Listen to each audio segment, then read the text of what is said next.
என்று மக்காவினுடைய காஃபிர்கள் அவர்களிடத்திலே கேட்கப்பட்டால் அது வெறும் முன்னோர்களுடைய கட்டுக்கதைகள் தான் என்று அவர்கள் பதில் சொல்லுகிறார்கள். இந்த பதிலின் மூலமாக அவர்கள் பாவச் சுமைகளை தங்கள் முதுகிலே சுமக்கிறார்கள். அவர்களுடைய சுமைகள் மட்டுமல்ல, அவர்களால் யாரெல்லாம் வழிகேட்டிற்கு உள்ளானார்களோ அவர்களின் பாவச் சுமைகளையும் சேர்த்து சுமக்கிறார்கள். மறுமையில் சுமக்கிற சுமைகளில் மிகவும் இழிவான சுமை இது என்று அல்லாஹ் சொன்னான். இதுபோன்று அல்லாஹ்வின் விஷயத்தில் நிறைய பேர் கடந்த காலங்களிலே சூழ்ச்சி செய்தார்கள். அந்த சூழ்ச்சிகள் அவர்களுக்கு எதிராகவே திரும்பியது என்று சொல்ல வருகிற போது,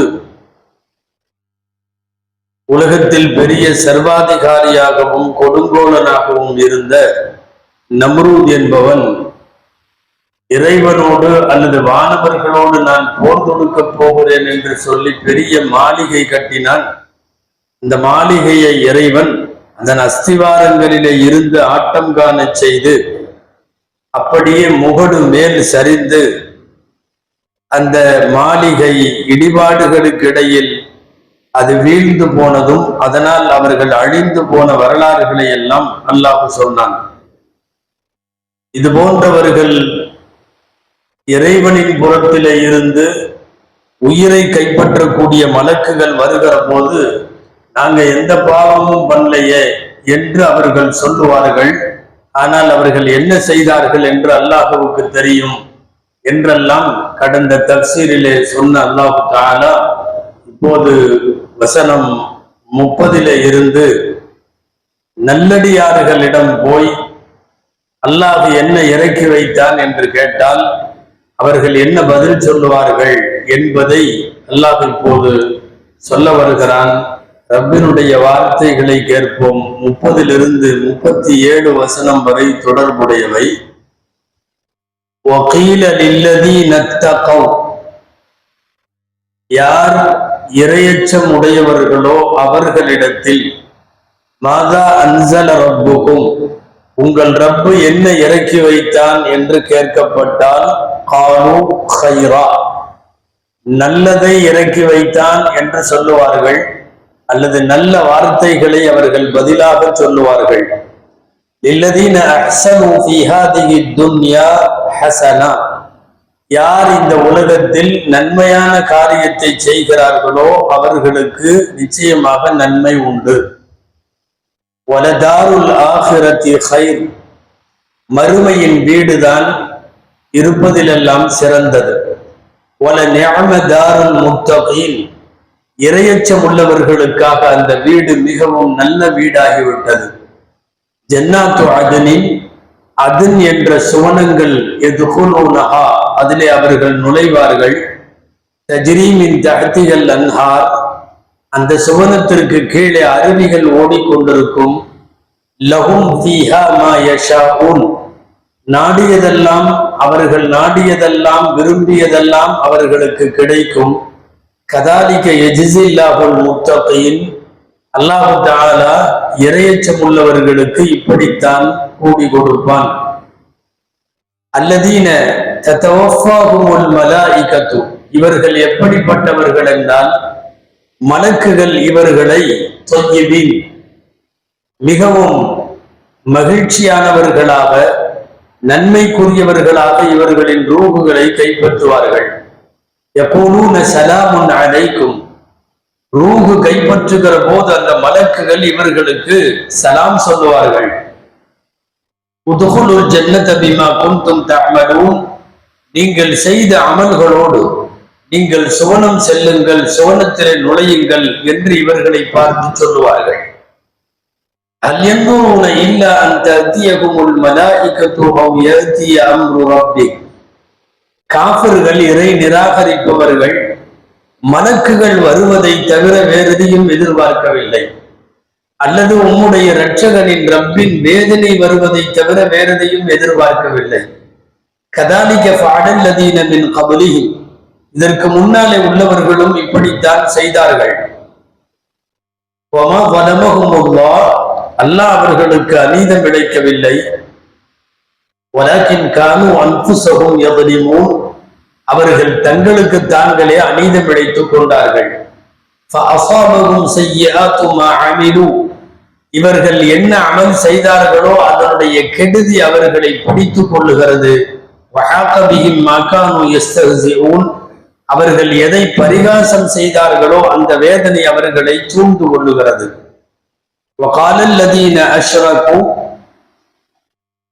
இணை வைப்பவர்கள் அவர்கள் சொல்லுகிறார்கள்,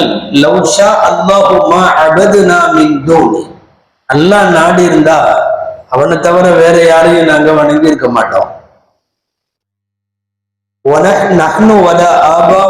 நாங்களும் வணங்கி இருக்க மாட்டோம், எங்களுடைய மூதாதையர்களும் வணங்கி இருக்க மாட்டாங்க. அவனல்லாமல் நாங்கள் எதையும் ஹராமாக்கி இருக்க மாட்டோம். கதாலிக ஃபஅலல்லதீன மின் கப்லிஹிம், இதற்கு முன்னாலே உள்ளவர்களும் இப்படித்தான் செய்தார்கள். ஃபஹல் அலர் ருசுலி இல்லல் பலாகுல் முபீன், நிச்சயமாக நபிமார்களுக்கு தெளிவாக எத்தி வைப்பதை தவிர வேற எந்த கடமையும் இல்லை. வலகத் பஅஸ்னா ஃபீ குல்லி உம்மத்திர் ரசூலன், ஒவ்வொரு சமுதாயத்திலேயும் நாம் ரசூலை அனுப்பி வைத்தோம். அன்அபுதுல்லாஹ், அல்லாஹ்வை வணங்குங்கள் என்றும், வஜ்தனிபுத் தாகூத், வழிகேட்டை தவிர்த்து கொள்ளுங்கள் என்றும் நாம் அனுப்பி வைத்தோம். ஃபமின்ஹும் மன் ஹதல்லாஹ், அவர்களில் அல்லாஹ் வழி காட்டியவர்களும் உண்டு. வமின்ஹும் மன் ஹக்கத் அலைஹிமுத் ضலாலா, வழிகேடு யார் மீது உறுதியாகிவிட்டதோ அவர்களும் உண்டு. ஃபஸீரு ஃபில் அர்தி, பூமியிலே சுற்றி பாருங்கள். ஃபந்துரு கைஃப கான ஆகிபத்துல் முகத்திபீன், பொய்யர்களின் முடிவு என்னவானது என்பதை நீங்கள் சிந்தித்து பாருங்கள். இன் தஹரிஸ் அலா ஹுதாஹும், நபியே அவர்கள் நேர்வழி பெறுவதற்கு நீங்கள் பேராசைப்பட்டாலும் வழிதவரை போனவனை இறைவன் நேர்வழி காட்ட மாட்டான். அவர்களுக்கு எந்த உதவியாளர்களும் இல்லை என்பது வரைக்கும் இந்த 7 வசனங்கள். அல்லாஹ் இதில முதல் வசனத்திலே சொல்லுகிறான், நல்லடியார்கள், தக்வா உடையவர்கள், இவர்களிடத்திலே போய் உங்கள் ரப்பு என்ன இறக்கி வச்சான்னு கேட்டா அவர்கள் நல்ல பதிலை சொல்லுவார்கள். இது இதுக்கு முன்னாடி சொல்லப்பட்டதுக்கு நேர் மாற்றம். காபிர்களாக இருப்பவர்கள்ட்ட கேட்ட உடனே முன்னோர்களின் கட்டுக்கதைகள் இறங்குச்சுன்னு சொன்னான். இப்ப இவர்கள் சொல்லுகிறார்கள், நல்லடியார்களாக இருந்தால் உங்கள் ரப்பு என்ன இறக்கி வைத்தான் என்று கேட்டால் நல்லவைகளை இறக்கி வைத்தான் என்று சொல்லுவார்கள். இந்த உலகத்தில் யார் நன்மை செய்தார்களோ அவர்களுக்கு நன்மை உண்டு. மறுமையினுடைய வீடுதான் இருக்கிற வீடுகளில் எல்லாம் சிறந்தது, அந்த வீடு முத்தகீன்களுக்கு உள்ளது என்று வந்தது. இது யார்கிட்ட கேட்கிறா? நாம் கடந்த வாரத்திலேயும் கூட லேசாக சொன்னோம். சீசன் நேரத்தில் மக்காவிற்கு படையெடுத்து கொண்டு நிறைய பேர் பல்வேறு ஊர்களிலிருந்து வருவார்கள். ஹஜ்ஜினுடைய சீசன்ல நாம் செய்கிற இந்த ஹஜ்ஜுக்கு முன்னாலேயே அறியாமை காலத்தில் அவர்களுக்கென்று ஒரு ஹஜ் ஸ்டைல் இருந்தது. அபாவுக்கு வருவார்கள், மினாவுக்கெல்லாம் வருவார்கள். அவ்வாறு வரக்கூடிய மக்களிடம் எங்கே முகமது ஸல்லல்லாஹு அலைஹி வஸல்லம் சந்தித்து அவர்களிடத்துல பேசி இஸ்லாமிய கொள்கைகளால் ஈர்க்கப்பட்டு ஈமான் கொண்டு விடுவார்களோ என்கிற ஒரு அச்சத்தில் வரக்கூடியவர்களிடம் இவர்கள் பேசுவார்கள், தவறாக பேசுவார்கள். அப்போ அந்த வரக்கூடியவன் சந்திப்பது காபிரை சந்தித்து விட்டால் முகம்மதுவுக்கு இறங்குவதெல்லாம் முன்னோர்களின் கட்டுக்கதைகள் என்று பரப்பி விடுவான். மக்காவிற்குள்ளே நுழைபவர் வருகிற போதே யாராவது மூமின்களை சந்தித்து விட்டால் வருகிற போதே அந்த மூமின்கள் ரப்பு தினந்தோறும் பெருமானார் ஸல்லல்லாஹு அலைஹி வஸல்லம் அவர்களுக்கு வஹியாய் நல்ல விஷயங்களை எல்லாம் இறக்கி தருகிறான் என்று நன்மைகளை சொல்வார்கள். இப்போது மக்காவினுடைய எல்லைகள் எந்த வழியாகவெல்லாம் மக்காவுக்கு நுழைய முடியுமோ அந்த வழியாகவெல்லாம் சில மூமின்களும் இருக்கத்தான் செய்தார்கள், அதிகமாக காஃபிர்கள் இருந்தார்கள். கூடுமானவரை வரக்கூடியவர்கள் ரசூலுல்லாஹுவை சந்திக்காமல் செய்து கொள்ளக்கூடிய வேலை இவர்களுடைய வேலை. சரி, யார் இப்படி அல்லாஹ் இறக்கி வைத்தது நல்லவைகளைத்தான் என்று யார் சொல்லுகிறார்களோ அவர்களுக்கு இறைவன் இம்மையிலும் நற்கூலி தருகிறான். அதான் துன்யா ஹசனா, மறுமையிலேயும் இறைவன் நன்மைகளை தருகிறான். மறுமையில் அருவிகள் சதா ஓடக்கூடிய அதன் என்கிற சொர்க்கத்தில் அவர்களை வீற்றிருக்க செய்வான் என்று வருகிறார். இந்த ஆயத்துல லில்லதீன தகவ், இரையச்சம் உள்ளவர்களிடம் கேட்டால், இந்த இரையச்சம் உள்ளவர்கள்னு அடிக்கடி பேசுறோம், தக்வா அப்படின்னு அடிக்கடி சொல்றோம். இது யாரு? தக்வா உடையவர்கள் என்று சொன்னால் அவர்களை எப்படி, என்ன அளவுகோல், தக்வா உடையவர்களுக்கான இந்த டெபினிஷன் என்ன, வரைவிலக்கணம் என்ன அப்படிங்கிறதை குறித்து தக்வாவிற்கு விளக்கமாக எழுதப்பட்டது எக்கச்சக்கமாக. தக்வாவுக்கு இது அர்த்தம், தக்வாவுக்கு இது அர்த்தம் அப்படின்னு நிறைய பேர் நிறைய கோணங்களிலே எழுதி இருக்கிறார்கள். அதிகமான பேர் சொல்லுகிற சுருக்கமான கருத்து, மார்க்கத்தில் தடுக்கப்பட்ட எல்லாவற்றையும் விட்டு விடுவது, மார்க்கத்தில் கடமையாக்கப்பட்ட எல்லாவற்றையும் செய்வது, அவ்வளவுதான். இந்த ரெண்டும் தான் தக்வாவுக்கு விளக்கம். தாரிக்கும் லிகுல்லில் முஹர்ரமாத், ஃபாயிலும் லிகுல்லில் வாஜிபாத், அவ்வளவுதான். தக்வாவை இதைவிட வட்டுருக்கமாக தெளிவாக யாராலும் சொல்ல முடியாது.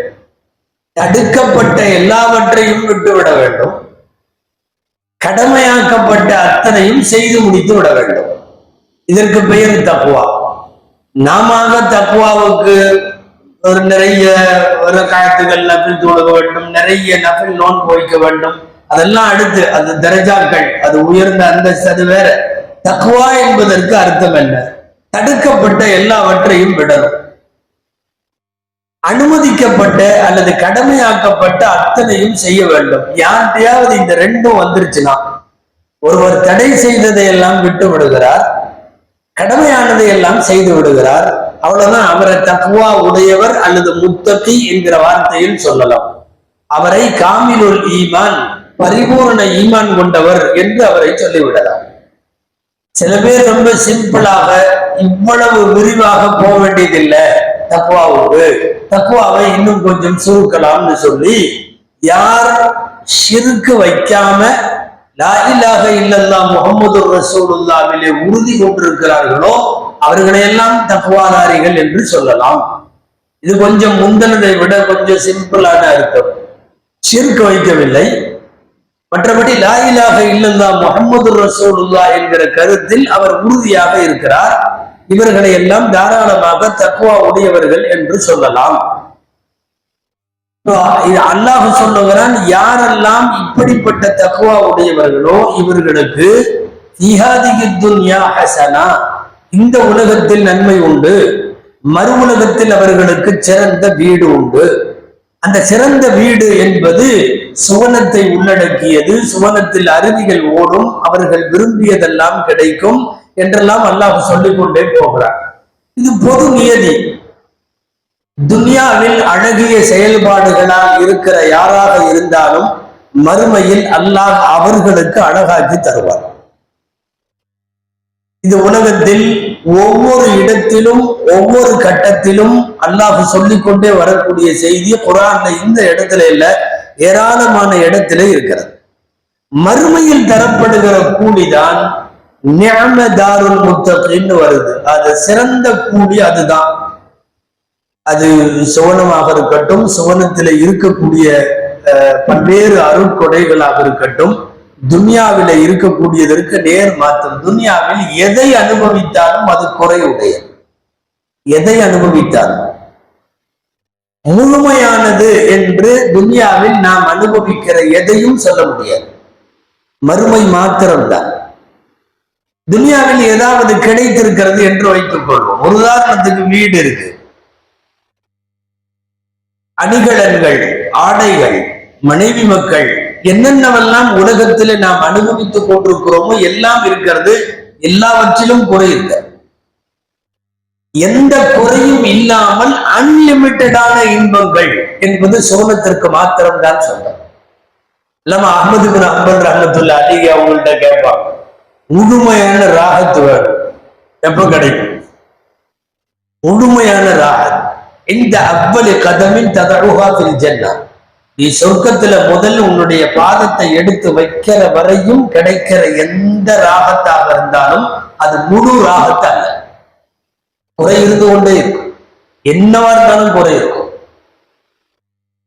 அதிகமா சாப்பிட முடியாது, அதிகமா குடிக்க முடியாது, அதிகமா நடக்க முடியாது, அதிகமா உறங்க முடியாது, அதிகமா எதை செஞ்சாலும் லிமிட்டட். துன்யாவுக்கும் ஆகிரத்துக்குமான வித்தியாசம் அதுதான். இங்கேயும் இன்பங்கள் உண்டு, இந்த இன்பங்கள் லிமிட்டட் ஆனவை. அங்கே இருக்கிற இன்பங்கள் ஆகிரத்துல அன்லிமிட்டட் ஆனவை. இதை சாப்பிடாத, இதை குடிக்காத என்கிற தடைகள் ஒரு இடத்தில் நீங்கினால் தான் அது முழுமையான இன்பம். இங்க துன்யால எல்லாம் அது இருக்கு. இதை சாப்பிடாத, இதை குடிக்காத, இதை செய்யாத. மறுமையில் கட்டற்று கிடைக்கிற அந்த சுதந்திரத்தை போல முழுமையாக நீ எதை வேண்டுமானாலும் அனுபவித்துக் கொள்ளலாம். சட்டங்கள் இல்லை, குறிப்பிட்ட வரையறைகள் எதுவும் கிடையாது. அப்படி இருந்தால்தான் அதற்கு பேர் இன்பம். அதனால் தான் சொல்லுவார்கள், துன்யாவில் அனுபவிக்கிற அத்தனையும் குறை உடையவைகளே.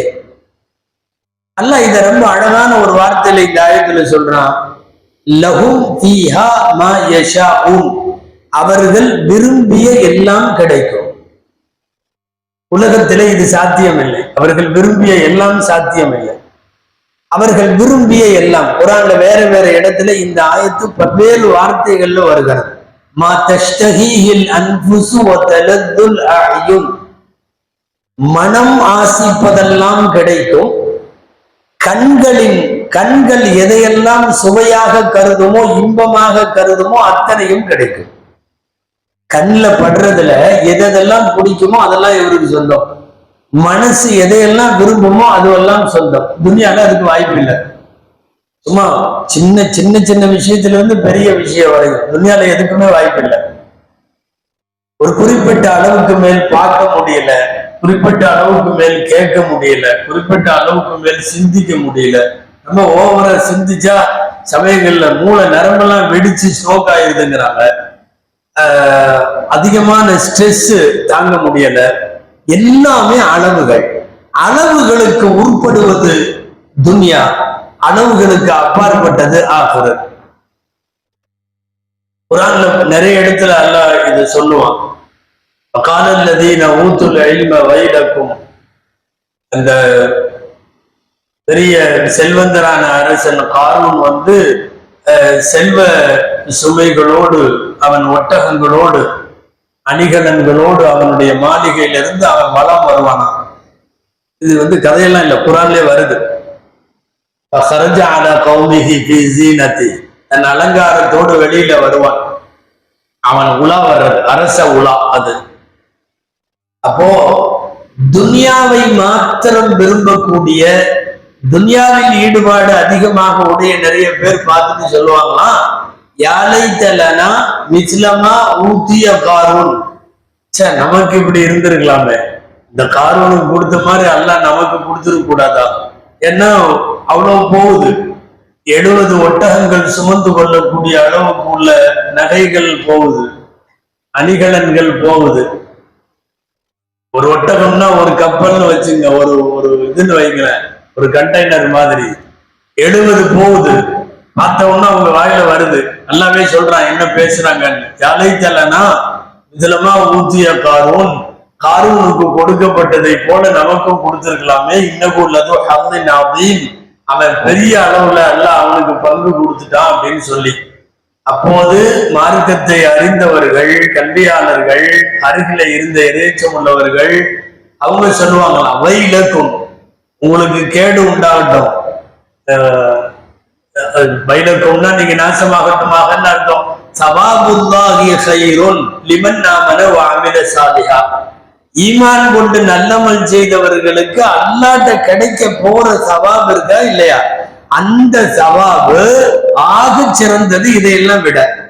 ஆனா வலா யுலக்காஹா இல்ல ஸாபிரூன், ரொம்ப பொறுமையா ரப்பு தருவான்னு காத்திருக்கிறவர்களுக்கு மாத்திரம்தான் அது கிடைக்கும்.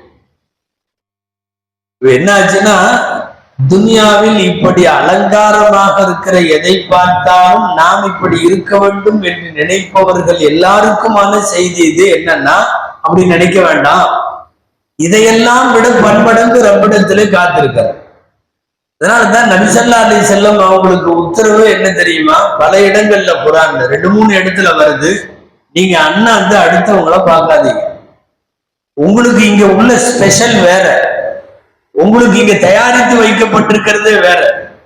நீங்க அண்ணாந்து யாரையும் பார்க்க வேண்டாம் அப்படின்னு தான் குர்ஆன் திரும்ப திரும்ப சொல்லுகிறது. அப்ப காரூனை பார்த்து பெருமூச்சு விட்டவர்களை ரப்புல் ஆலமீன் சொல்லுகிறான். அங்கே விஷயத்தை நன்றாக விளங்கியவர்கள் என்ன சொன்னார்கள்? கண்டிப்பா அல்லாஹ்ட்ட இருக்கிற தவாபு தான் பெருசு. கொஞ்ச நேரத்திலேயே இந்த வசனம் குர்ஆன்ல வருது. இதுக்கு அடுத்து என்ன வருது தெரியுமா? ரப்பு உத்தரவு போட்டா அப்படியே பூமி இழுத்துருச்சு, பூமி உள்ள இழுத்துருச்சு. அதாவது இவ்வளவு அணிகலன்கள், இவ்வளவு நகை நட்டுகள், பயங்கரமான செல்வ செழிப்போட ஒருத்தன் போறப்போ அவனை சும்மா கீழே உழுக வைக்கிறது, அது வேற யாராவது எடுத்துக்கிறது, இப்படிலாம் நிறைய இஷ்யூஸ் அதுல இருக்கு. நீட்டா ஒரு கபர் குழி மாதிரி உள்ள பிடிச்சி எடுத்து விட்டா பூமி மூடிடுச்சு. உள்ள இழுத்துருச்சு. அல்ல அந்த ஆயத்துல எப்படி முடிக்கிறான்? இவ்வளவு பெரிய பட்டாளமும் படையும் சூழ குடை சூழ போனவர்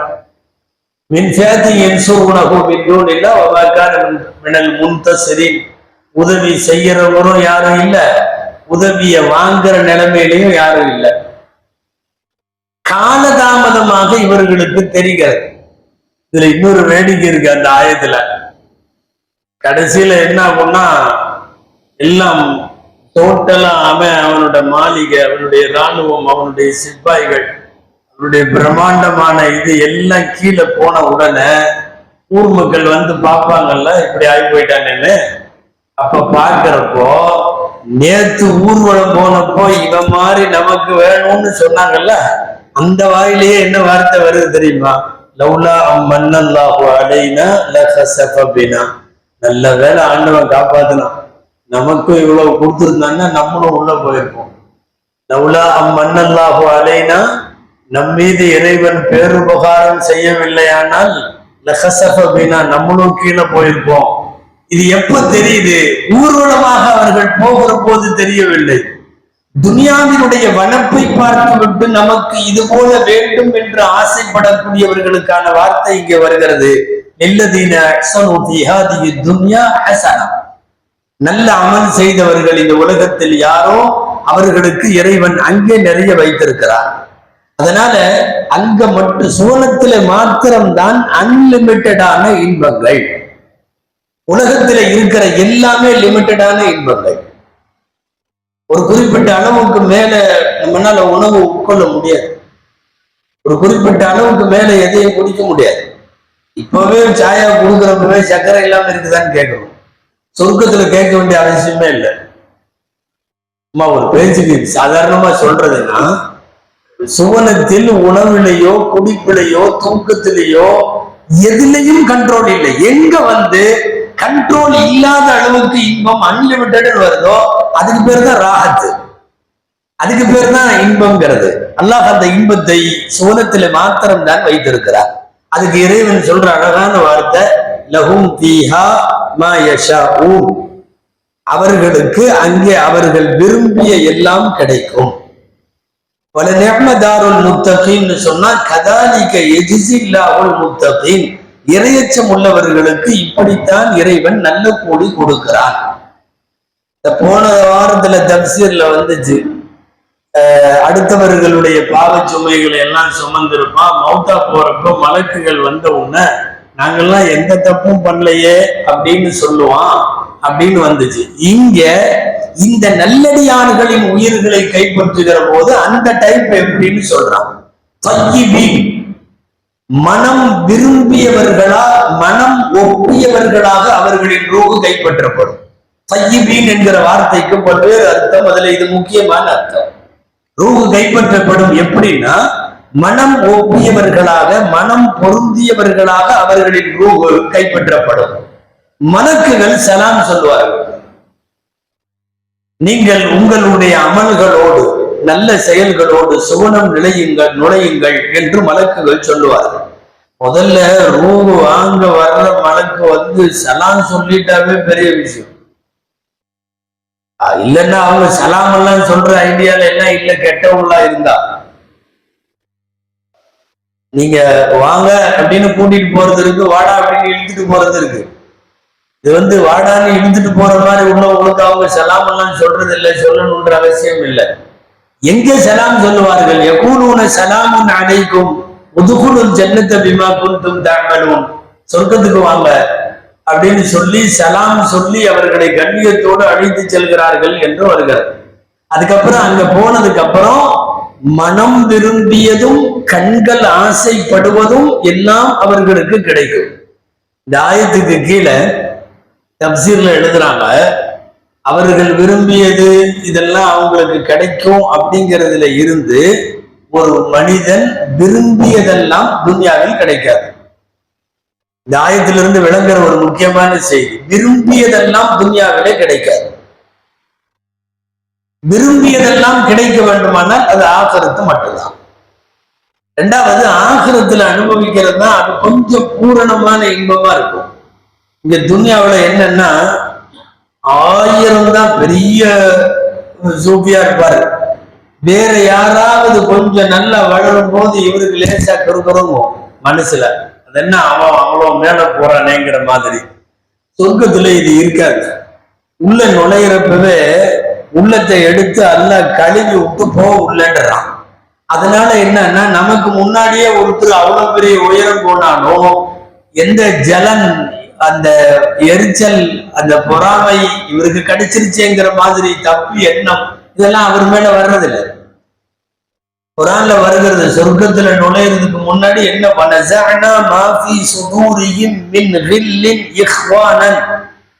சொர்க்கத்துல போறதுக்கு முன்னாடி மனசுல இருக்கிற அழுக்குகளை எல்லாம் எடுத்து விட்டு சகோதரர்களாகத்தான் அவர்களை நாம் உள்ளே அனுப்புவோம். அந்த மாதிரி உள்ள போய் துன்யாவை பொறுத்தவரை இதுக்கு வாய்ப்பே கிடையாது. அல்லாவா கொடுத்துருப்பான், நாமளா சம்பாதிச்சிருப்போம், நீங்களா சம்பாதிச்சிருப்பீங்க, ஏதாவது ஒரு உயரத்துக்கு போயிருப்பீங்க. அந்த உயரத்துக்கு போக முடியாதவன் கண்டிப்பா கீழே உட்காந்து ஏதாவது திட்டிட்டு இருப்பான், அல்லது வேற ஏதாவது ஒரு வார்த்தையில சொல்லிட்டு இருப்பான். இது என்னமோ நல்ல காசு மாதிரி தெரியல, இது குறுக்கதான் வந்திருக்கணும், குறுக்கு வழியில தான் வந்திருக்கணும் என்று ஏதாவது ஒரு விமர்சனம் அல்லது ஏதாவது ஒன்று. துன்யாவுடைய வாயை அடைக்க முடியாது. அதனால முழுமையாக இவர்களுக்கு விரும்பியதெல்லாம் கிடைக்கும் என்பது அங்கே மட்டும்தான். நாடியதெல்லாம் கிடைக்கும். என்ன கிடைக்காதது அப்படின்னு பார்த்தா அல்லாஹ்வா சொல்ல முடிய வேண்டியிருப்பான். என்னன்னா உள்ள போயிட்டு வெளியே போக முடியாது திரும்ப. இது ரப்பா முடிவு பண்ணியிருக்கான். முதல்ல இவ்வளவும் உள்ளேயே கிடைக்கிறவரை வெளியே போகணும்னு எல்லாம் ஆசைப்பட மாட்டாங்க, கண்டிப்பா ஆசைப்பட மாட்டாங்க. வெளியே போகணுங்கிறது அங்க முடியாது. அதே மாதிரி யாரும் இந்த மாதிரி ஒரு இடத்துக்கு போன உடனே கொஞ்சம் யோசிப்பாங்களா? இந்த துன்யாவை பொறுத்தவரையே சில பேர் ரொம்ப கஷ்டப்படுறவங்க மௌத்தா போகணும்னு விரும்புறாங்க. சொர்க்கத்துல யாரும் மௌத்தா போகணும்னு விரும்ப மாட்டாங்க. எனவே அல்லாஹ் என்ன பண்ணா தெரியுமா, மௌத்தே இல்லைன்னு வச்சுட்டாங்க. துன்யாவில் அது முடியாது. துன்யாவில் ரொம்ப கஷ்டப்படுறவங்க, பார்க்க ஆள் இல்லாம இருக்கிறவங்க, அவங்க இவங்க நிறைய என்னன்னா வந்தா போயிடலாமே, எல்லாத்துக்கும் ஏன் பாரமா இருக்கணும்.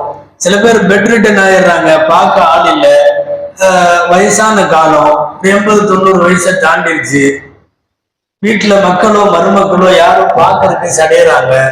அதிலும் குறிப்பா சுய தேவையை நிறைவேற்ற முடியாத அளவுக்கு படுக்கையில போயிட்டாங்கன்னு சொன்னா ஒவ்வொரு நேரமும் சுடு சொற்களை வாங்கிட்டு கடுமையான முகதாட்சண்யங்களை எல்லாம் பார்த்துட்டு இருக்கிறவங்க நிறைய பேர் கையேற்றுவாங்க, அல்லாஹ் கூப்பிட்டுட்டா போயிடலாமே அப்படிங்கிற மாதிரி.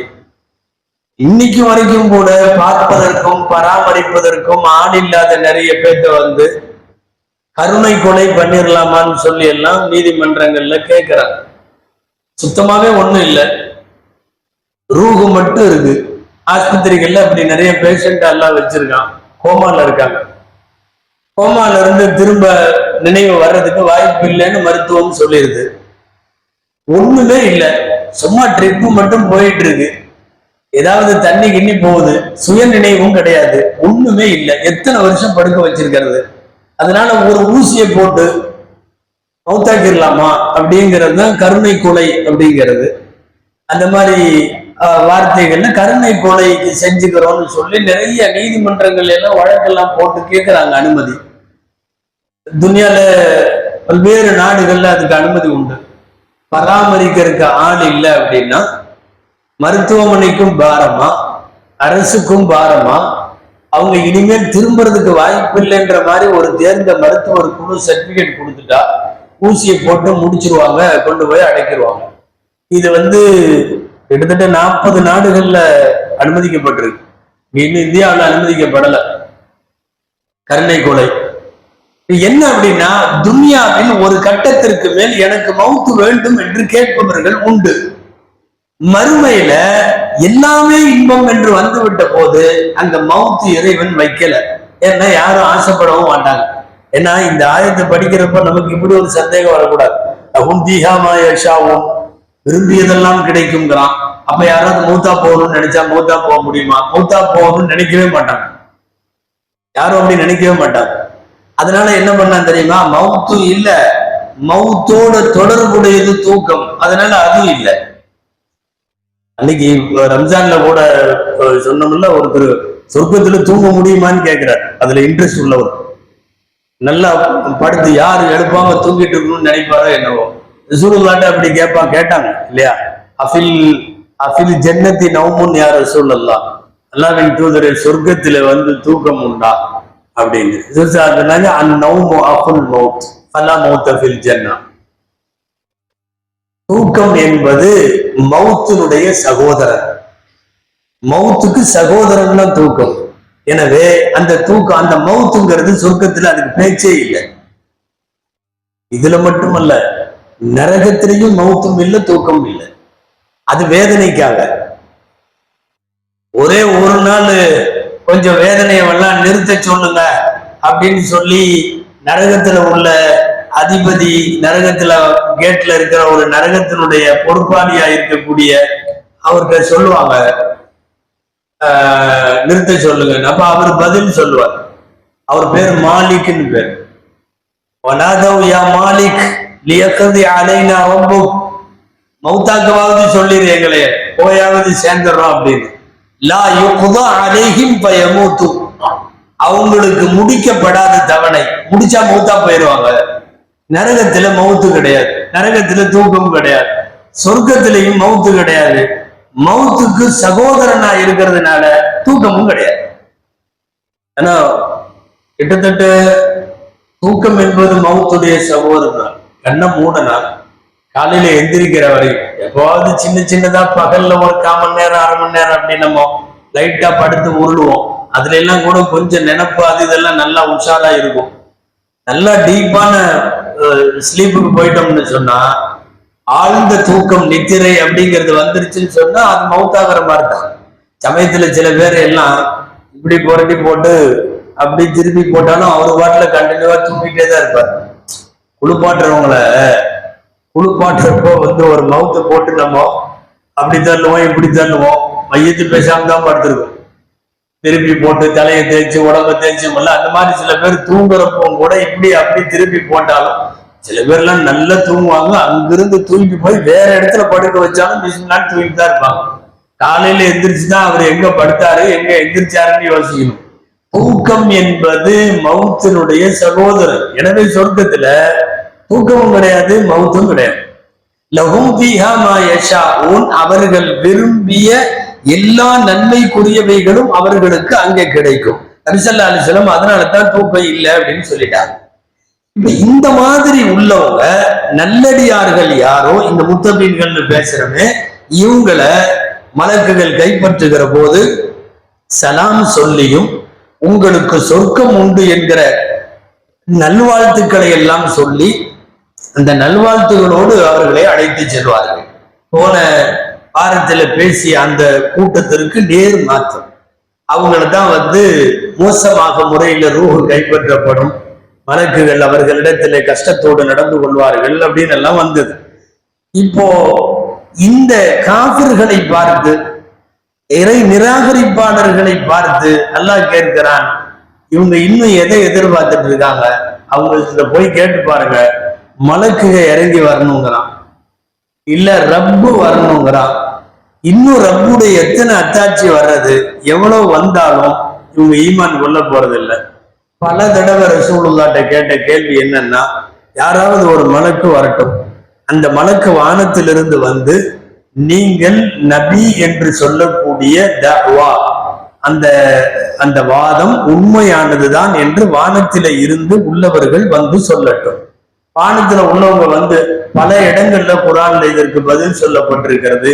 மலக்குகள் வருவதாக இருந்தால் மலக்குகள் ஏதாவது உருவத்தில் தான் வர வேண்டும். அந்த உருவத்துலன்னா மனித உருவத்தில் தான் வரணும். அந்த மனித உருவத்துல தான் ஏற்கனவே முகமது ஸல்லல்லாஹு அலைஹி வஸல்லம் இருக்கிறாங்களே, நீ அதை நம்பலையே. மலக்கு மலக்காக பூமிக்கு வர முடியாது. மலக்கு மலக்காக வந்தால் நீ தாங்கவும் முடியாது, பேசவும் முடியாது, அவங்கள்ட்ட இருந்து எந்த விஷயத்தையும் வாங்கவும் முடியாது. குர்ஆன்ல பல இடங்கள்ல அல்லாஹ் சொல்றான். மலக்கு மலக்காவே வராம மனுஷனா வந்தார்னா திரும்ப அதே குழப்பம். அல்லாஹ் குர்ஆன்ல சூரா அன்ஆம்ல ஒரு அழகான வார்த்தை, வலவ் ஜஅல்நாஹு மலக்கன் லஜஅல்நாஹு ரஜுலன். நீ மலக்கு கொடுன்னு கேட்கிற, கொடுக்கறதா இருந்தாலும் நான் மலக்க மனுஷனை தான் இறக்கி வைக்கணும். அப்ப என்ன ஆகும் தெரியுமா? வலலபஸ்னா அலைஹிம் மா யல்பிசு. ஏற்கனவே என்ன குழப்பமோ அந்த குழப்பம் திரும்ப வரும். ஏன்னா அவரும் மனுஷனா வருவார். இப்ப உதாரணமா ஒரு மனுஷன் வந்து ரெண்டு நான் தான் ஜிப்ரீல்னாரு, நீ அவர்கிட்ட என்ன கேட்ப?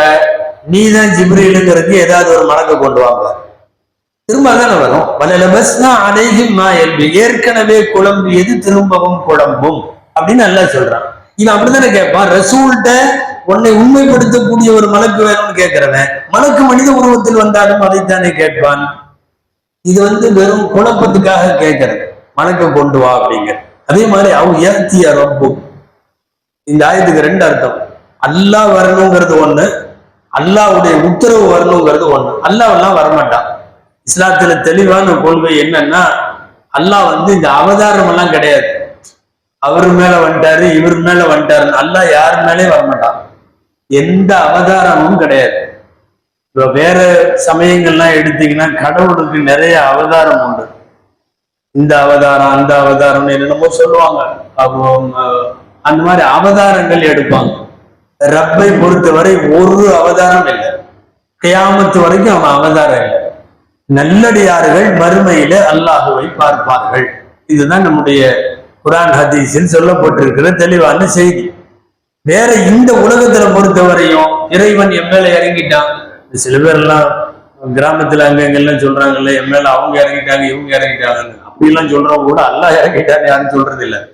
ஏன்னா சொன்னா அடுத்து நம்ம நிறைய கேட்டுருவோம், கொஞ்சம் பார்த்து இதை பண்ணுப்பா அதை பண்ணுப்பா அப்படிங்கிற மாதிரி. என்ன வந்துட்டதே ரப்பு இல்ல, ரப்பு வர முடியாது. ரப்பு அவதாரம் கிடையாது. யார் மேலையும் உலூல் என்று சொல்லுவார்கள், அது கிடையாது.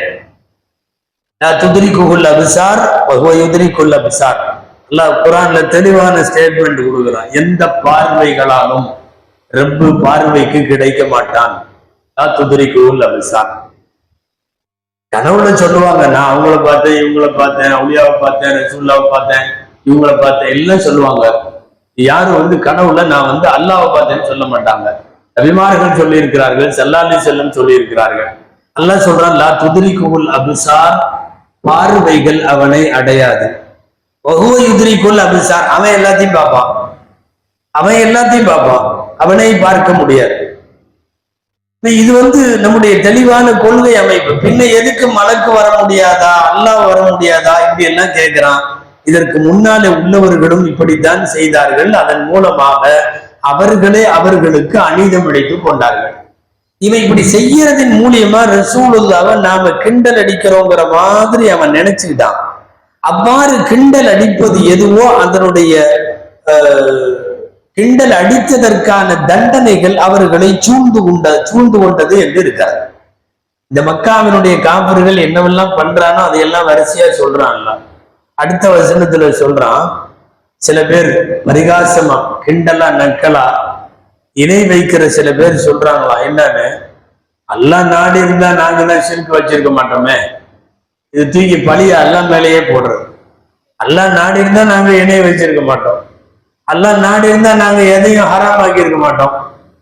இது மக்காவுடைய காப்பிர்கள் மட்டுமல்ல, இன்னைக்கு கூட சில பேர் ரூட்டு தப்பா இருக்கிறவன் தூக்கி பழிய அல்லாஹ் மேல போடுறது.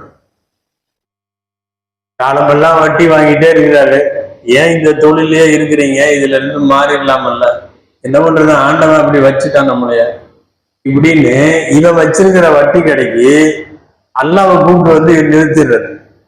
பொதுவா விதிகளை காரணம் காட்டி தனது குற்றத்தை நியாயப்படுத்துபவன் பெரிய குற்றவாளின்னு இருக்கு ஹதீஸ்ல. கத்தாப்ன்ற வார்த்தை வருது, மிகப்பெரிய பொய்யன் அவன். செய்யறது பாவம், என்னமோ நான் தப்பு செஞ்சுட்டேன், அல்லாட்ட மன்னிப்பு கேட்கணும், அல்லது சீக்கிரமா நான் திருந்துறேன், திருந்தருக்கு துவா செய்யுங்க, இதெல்லாம் தான் வார்த்தை.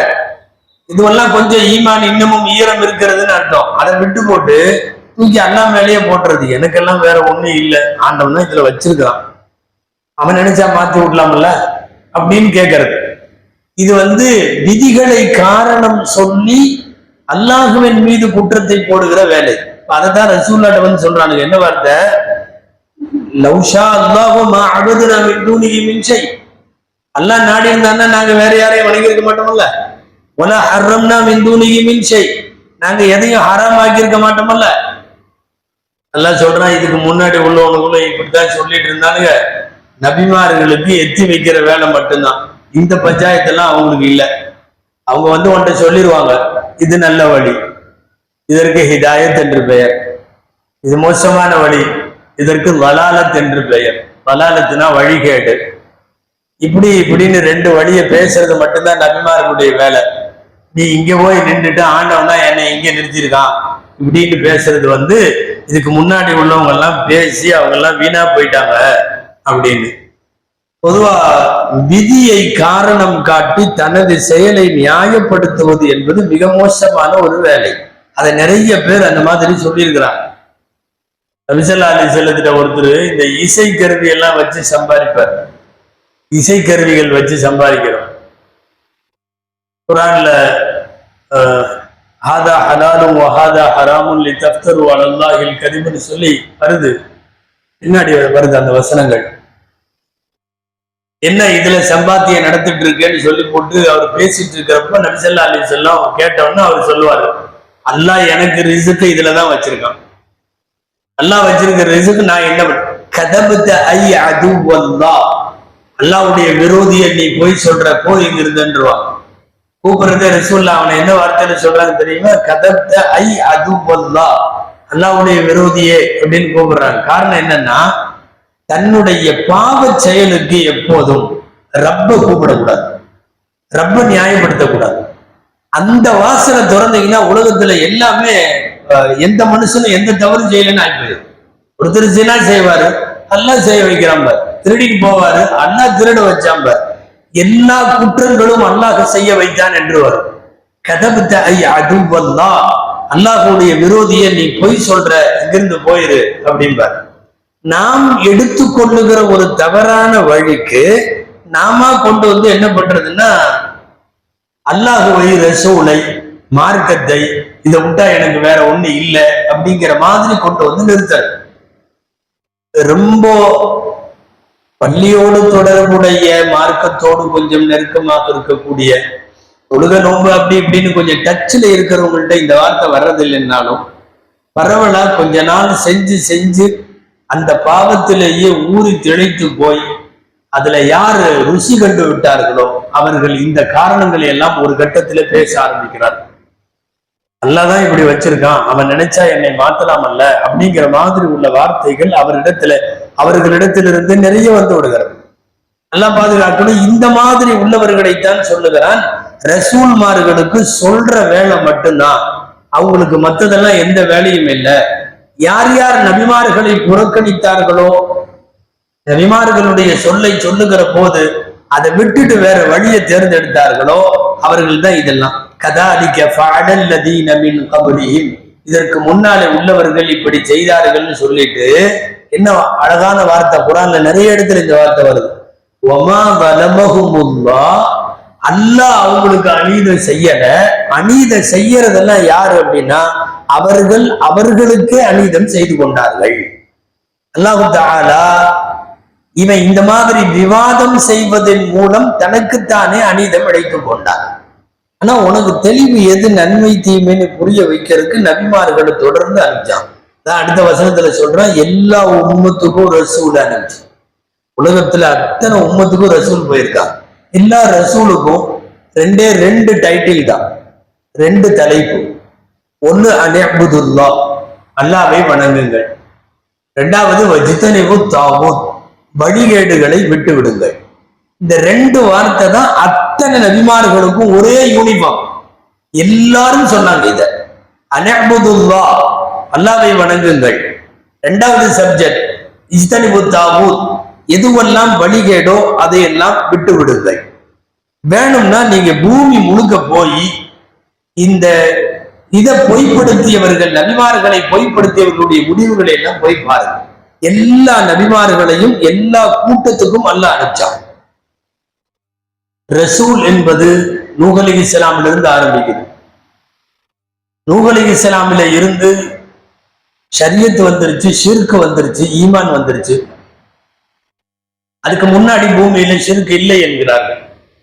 ஆதம் அலைஹிஸ்ஸலாம் காலத்திலிருந்து ஏறத்தாழ ஒரு 10 தலைமுறை நூஹ் அலைஹிஸ்ஸலாம் வரைக்கும் அதுல நிறைய நபிமார்கள் வந்தாங்க. அப்போது வந்த நபிமார்கள் யாரும் நீங்க ஷிர்க் செய்யாதீங்கன்னு பேசல. காரணம், துன்யால ஷிர்க் இல்லை, ஓர் இறைவன் மட்டும் தான் இருந்தான். ஷிர்க் எப்போது தொடங்கியது? நூஹ் அலைஹிஸ்ஸலாம் காலத்திலே தொடங்கியது. அப்பிருந்து தொடங்கி ரசூல் ஸல்லல்லாஹு அலைஹி வஸல்லம் வரைக்குமான இத்தனை இதுல எத்தனை கூட்டம் இருந்ததோ எல்லா கூட்டத்துக்கும் அல்லாஹ் தஆலா ஆட்களை அனுப்பி கொண்டே இருந்தார். அத்தனை நபிமார்களும் வந்தாங்க. அபூதர் அல்-கிஃபாரி ரலியல்லாஹு தஆலா அன்ஹு அவங்களுடைய ஹதீஸ் சிஹாசித்தால சஹீஹான எல்லா கிரந்தங்கள்லயும் அந்த ஹதீஸ் இருக்கு. அபூதர் ரலியல்லாஹு தஆலா அன்ஹு அவர்கள் நபி ஸல்லல்லாஹு அலைஹி வஸல்லத்திட்ட கேட்பாங்க, அதாவது எத்தனை பேர் உலகத்தினுடைய நபிமார்கள் அப்படின்னு கேட்பாங்க. நபி ஸல்லல்லாஹு அலைஹி வஸல்லம் அதுக்கு பதில் சொல்லுவாங்க, 124,000, ஒரு அறிவிப்புல நைஃபன் 1,24,000 அல்லது 1,24,000 சில்லறை. அப்போ கேட்ட அபூதர் கிஃபாரி ரலியல்லாஹு அன்ஹு திரும்ப கேட்டாங்க, கமில் முர்சலூன மின்ஹும், இவங்கள்ல இருந்து ரசூல்மார்கள் எத்தனை பேர் அப்படின்னாங்க. நபி ஸல்லல்லாஹு அலைஹி வஸல்லம் அதுக்கு பதில் சொன்னாங்க, 310 சொச்சமும் என்று சொன்னார்கள். ஒரு சில அறிவிப்புகள்ல 313 என்று வருகிறது, 310 கொஞ்சமும் என்று நபி ஸல்லல்லாஹு அலைஹி வஸல்லம் சொன்னார்கள். அப்போ இத்தனை நபிமார்களை தான் அல்லாஹ் சொல்றான், ஃபீ குல்லி உம்மத்தின் ரசூலன், எல்லா உம்மத்திலேயும் அல்லாஹ் தஆலா ரசூல்மார்களை அனுப்பி வைத்திருக்கிறான். சில இடங்கள்ல ரசூலுன்னு அல்லாஹ் குர்ஆன்ல சொல்றான், சில இடத்துல எச்சரிக்கையாளர்னு சொல்றான். வஇம்மின் உம்மத்தின் இல்லா ஹலா ஃபீஹா நதீர், எல்லா சமுதாயத்திலையும் ஒரு எச்சரிக்கையாளர் வந்திருந்தார். ஒட்டு மொத்தமா 313 பேர் ரசூலுகள். நபி அப்படிங்கிறது 1,24,000. புதிய ஷரியத், புதிய சட்ட அமைப்பு கொடுத்துட்டு அவங்களுக்கு பேர் ரசூல். ஏற்கனவே உள்ள அமைப்பையே அப்படியே ஃபாலோ பண்ணுங்க, அடுத்த 100-200 பேர் வந்தாலும் அவங்களுக்கெல்லாம் நபின்னு பேர். வஹி வரும், அவங்களுக்கும் ஜிப்ரீல் வருவார், வஹி வரும், ஆனா அவங்களுக்கு பேர் நபி. இதுக்கு முன்னாடி உள்ள ஷரியத்தை ஃபாலோ பண்ண வேண்டாம், இப்போ உங்களுக்கு ஷரியத் இதுதான், உங்கள் இபாதத்து இப்படி, உங்களுடைய ஜகாத் இப்படி, உங்களுடைய நுசுக் இப்படின்னு சொல்லி வரிசையா புதிதாக வருமானால் அதை வாங்கினவங்களுக்கு எல்லாம் ரசூலுன்னு பேரு. அது கிட்டத்தட்ட 313 பேர் அந்த மாதிரி இருக்கிறவங்க. அதுலதான் குர்ஆன்ல அல்லாஹ் தஆலா ஒரு 25 பேரை சொல்றான். இந்த 25 பேர்த்திலையும் பாத்தீங்கன்னா இங்க வருதல்ல எல்லா சமுதாயத்திலும் உண்டுன்னு, அதனால 4 பேர் தான் அரபி. அரபியை தாய்மொழியாக கொண்டவர்கள், அரபை பூர்வீகமாக கொண்ட நபிமார்கள் பார்த்தா 4 பேர் மட்டும்தான். மீதி எல்லா நபியும் உலகத்தின் பல்வேறு பகுதிகளை சார்ந்த நபிமார்கள். ஹூத்னு ஒரு நபி இருந்தாங்க, தனியா ஒரு பேர் இருக்கு, சூரா ஹூத்னே ஒரு சூரா, ஹூத் அலைஹிஸ்ஸலாம். அடுத்து சாலிஹ் அலைஹிஸ்ஸலாம்னு ஒரு நபி. அடுத்து ஷுஐப் அலைஹிஸ்ஸலாம் அப்படின்னு ஒரு நபி. ஷுஐப் அலைஹிஸ்ஸலாம் ஹதீபுல் அம்பியா, நபிமார்களில் பேச்சாளர் அப்படின்னு அவங்களுக்கு சிறப்பு பெயர் உண்டு. அடுத்து முஹம்மது ஸல்லல்லாஹு அலைஹி வஸல்லம். இந்த 4 பேர் மட்டும்தான் அரபை பூர்வீகமாக கொண்டவர்கள். குரான்ல உள்ள 25 பேர்த்துல மீதி 21 பேர் அவங்க அரபுக்காரங்க இல்லை, அவர்களின் தாய்மொழி அரபி அல்ல. அப்ப திருக்குறானில் அது 1,24,000, அதுக்கப்புறம் 310 செல்ற முருசன்கள், அதுல நமக்கு குரான்ல கிடைச்சிருக்கிறது 25. அதுல ஒரு 4 பேர் மட்டும்தான் அரபை தாய்மொழியாக அவர்கள் கொண்டவர்கள். ஒரு சில நபி ஃபேமஸ், ஆனா குரான்ல இல்ல.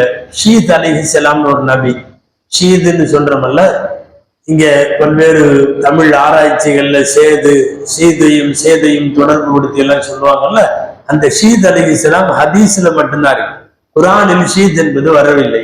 ஆனாலும் பிரபலமாக ஹதீஸ்களில் வந்திருப்பதால் நபிமார்கள்ல எப்படி குரான்ல ஒரு 25 நபிமார்கள் பிரபலம் ஆனார்களோ அதே பிரபலம் இவர்களுக்கும் அல்லாஹ் கொடுத்தார்.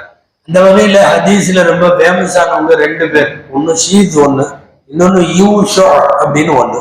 நபி ஸல்லல்லாஹு அலைஹி வஸல்லம் நிறைய நேரங்கள்ல சஹாபாக்களிடத்துல பேசுகிற போது யூஷா அலைஹிஸ்ஸலாம் அவர்களை பற்றி பேசி இருக்கிறார்கள். யூஷா அலைஹிஸ்ஸலாம் அசல்ல மூசா அலைஹிஸ்ஸலாமோடு இருந்தவர்கள். அவர்களுக்கு ஹாதிம்னு சொல்லுவாங்க, அவர்களுக்கு பணியாளராக அவங்க கூடயே இருந்தாங்க. கடைசியில மூசாவிற்கு பின்னால் அவர்கள் நபியாகி விட்டார்கள். மூசா அலைஹிஸ்ஸலாமுடைய வாழ்க்கை முழுக்க யூஷா கூடவே பயணித்திருக்கிறார். மூசா அலைஹிஸ்ஸலாம் கடலிலே சென்று கல்வி பயணம் போன நேரத்தில், அதே மாதிரி தீவிலே பனூ இஸ்ரவேலர்களோடு அவர்கள் உலவிய நேரத்தில், இந்த எல்லா நேரத்திலையும் கூட இருந்தது யூஷா அலைஹிஸ்ஸலாம். பின்னாடி மூசா அலைஹிஸ்ஸலாம் எல்லாம் வஃபாத்தானதுக்கு பின்னாடி அவர்கள் நபியாக வந்ததற்கு பிறகு ஜபாபிராக்கள் என்று சொல்லக்கூடிய எதிர் வம்பர்களோடு அவர்கள் போர் புரிந்த நிகழ்ச்சி நபி ஸல்லல்லாஹு அலைஹி வஸல்லம் சொல்லியிருக்கிறாங்க. அது ஃபேமஸானது. மகரிப் ஆயிடுச்சு, மகரிபோட போர் முடியணும், சூரியன் மறைய போகுது. மறைய போறப்போ அந்த மாதிரி மறையறதுக்கு முன்னாடி அல்லாஹ்ட்ட துஆ செய்வாங்க, இன்னும் கொஞ்ச நேரம் இருந்தா போர்ல ஜெயிச்சிடலாம். இப்ப சூரியனை பார்த்து சொல்லுவாங்க, ஐயத்துஹ ஷம்ஸு இன்னக்கி மஹ்மூரத்துன் வான மஹ்மூர், சூரியனே உனக்கு அல்லாஹ் மறையணும்னு உத்தரவு போட்டிருக்கான், எனக்கு இந்த படையை ஜெயிக்கணும்னு உத்தரவு போட்டிருக்கான். நீ மறைகிறதுக்கு நெருங்குற, நான் ஜெயிக்கிறதுக்காக நெருங்குறேன். நீ மறைஞ்சிட்டா இங்க அதுக்கு மேல நான் ஜெயிக்க முடியாது அப்படின்லாம் சொல்லிட்டு அல்லாஹ்ட்ட சொல்லுவாங்க, அல்லாஹும்மஹ்பிஸ்ஹா அலைய, அல்லாஹ் என்னுடைய இந்த பணிக்காக இந்த சூரியனை கொஞ்சம் நிறுத்துன்னு கேட்பாங்க. அது மறைய தாமதமானது, மறையல. இவர்கள் முழு வெற்றியும் அடைந்து முடிந்து திரும்புகிற போது மறைந்தது. ஏன்னா மறைகிறதுக்கு முன்னாடி அது ரெடி ஆயிடுச்சு. அவர்களுடைய துஆ ஃபேமஸ் ஆனது, இது ஹதீஸ்லையும் வருது, நபி ஸல்லல்லாஹு அலைஹி வஸல்லம் சொன்னாங்க. ஆக குர்ஆனில் கூறப்படாமலும் ஹதீஸுகளில் பிரபலமான நபிமார்கள் அப்படின்னு பாத்தீங்கன்னா இந்த 2 பேர், ஒன்னு ஷீத் அலைஹிஸ்ஸலாம், இன்னொன்னு யூஷா இப்னு நூன் அலைஹிஸ்ஸலாம். மற்றபடி எல்லா சமுதாயத்திற்கும் அல்லாஹ் நபிமார்களை அனுப்பினார். பேரு கூட தெரியாது நமக்கெல்லாம், எந்த ஊருன்னு தெரியாது. ஒரே காலத்துல 2-3 நபி எல்லாம் இருந்திருக்கிறாங்க. ஒரே ஊருக்கே பல நபிமார்கள் அனுப்பப்பட்டிருக்காங்க. அல்லாஹ் 1,24,000 பேர் எந்தெந்த பகுதியில பூமியில அனுப்பிச்சான் அப்படிங்கிறதெல்லாம் தெரியல. நிறைய பேத்துக்கு பிறந்த இடம் மௌத்தான இடம் பார்த்தீங்கன்னா அந்த பக்கம் பைத்துல் முகத்தஸை சுத்தி. ஆனால் அவர்கள் பணி செய்த, அவர்கள் மக்களை ஏகத்துவத்தின் பக்கம் அழைத்த இடங்கள்னு பார்த்தா பூமி முழுக்க.